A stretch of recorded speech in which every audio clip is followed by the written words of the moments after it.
انسان ورثے میں جو کچھ چھوڑ کے جاتا ہے اس کا حصہ اس کی اولاد کے لیے رکھا گیا ہے، اور اولاد سے مراد صرف بیٹے نہیں، بیٹیاں بھی اس میں شامل ہیں۔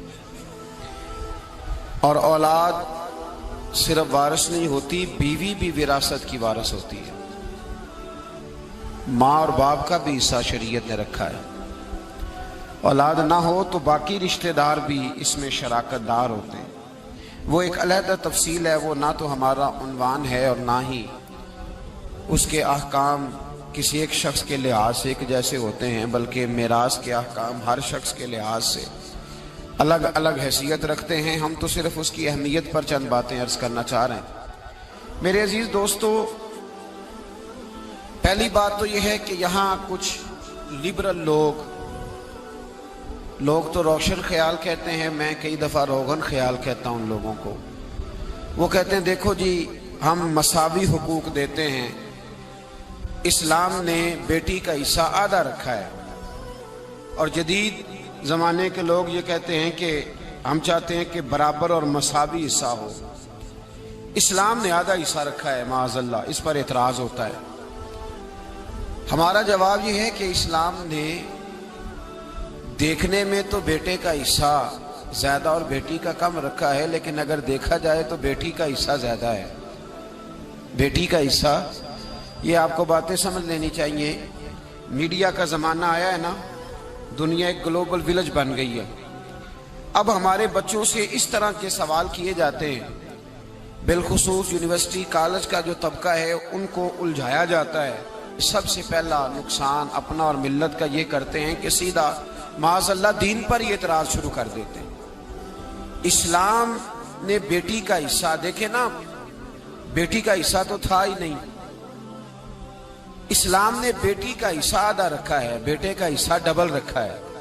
لیکن میں نے یہ جملہ بولا ہے کہ اگر غور سے دیکھا جائے تو بیٹی کا حصہ زیادہ ہے۔ کیوں بھلا؟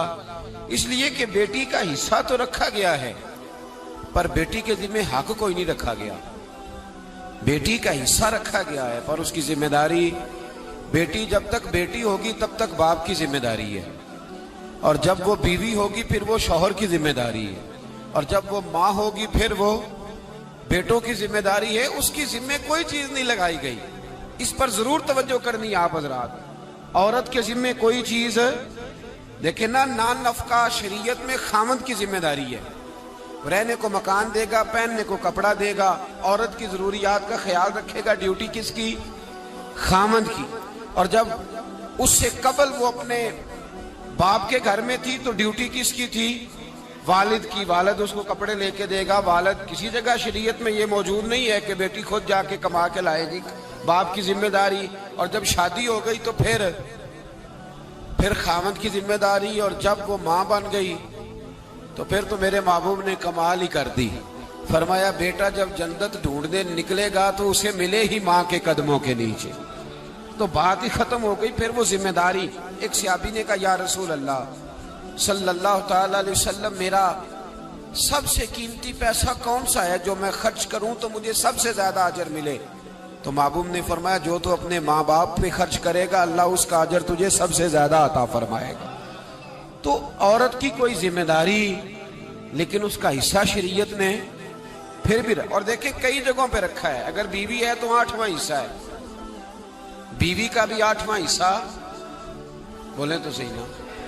خامند کی جائیداد میں بیوی حصے دار ہے، ماں ہے، تو بعض مسائل میں بعض اوقات چھٹا حصہ ماں باپ کا بھی موجود ہے، اور بیٹی ہے تو 1/3 حصہ اس کا بھی موجود ہے۔ تو حصہ بیوی کا ہر جگہ پہ ہے۔ وصیت ماں بھی جائیداد میں، بیٹے کی جائیداد میں حصہ ہے، وصیت بیوی کے خامند کی جائیداد میں بھی حصہ ہے، اور وصیت بیٹی کے باپ کی جائیداد میں بھی اس کا حصہ اس کا ہے، پر اس کی ذمہ داری۔ تو پھر بتائیے اسلام نے زیادہ دیا ہے کہ کم دیا ہے؟ ڈیوٹی تو مرد کی زیادہ ہے، نان نفقہ بھی اس نے دینا ہے، خیال بھی اس نے رکھنا ہے، عورت کا حصہ۔ اب ایک پہلو تو یہ ہے لبرل لوگوں کا، ایک معاملہ میرا اور آپ کا ہے۔ اسلام نے بھی حصہ رکھ دیا، قانون نے بھی حصہ رکھ دیا ہے، لیکن کوئی حصہ دینے کو تیار کیوں جی؟